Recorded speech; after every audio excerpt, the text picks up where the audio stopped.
ह्यामध्ये काय म्हणलंय की there are two forces, one is 10 newton आणि दुसरा किती आहे 6 newton acts on a body. बरोबर, is it right? Direction of the forces are unknown. फोर्सची डिरेक्शन माहित नाहीये,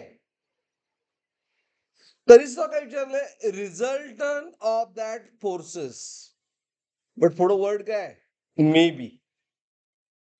मग ह्यासाठी हिंट काय, असा प्रॉब्लेम विचारला ओके, तर हिंट काय, तर ए प्लस बी फाइंड करायचं.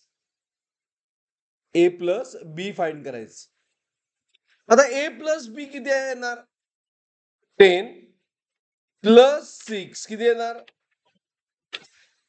16 न्यूटन.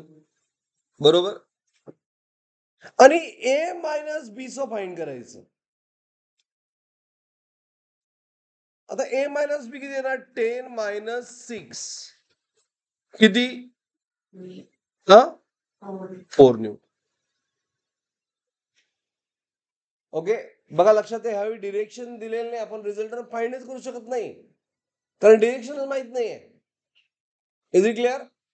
मग अशा वेळी ही हिंट अप्लाय करायची काय, resultant of these two okay must between resultant must between 16 and 4.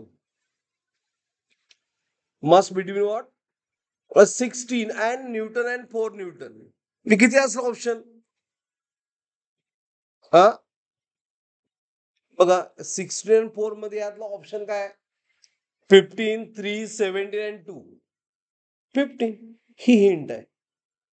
As therefore answer is answer काय A S 15 newton. Done, is it clear? या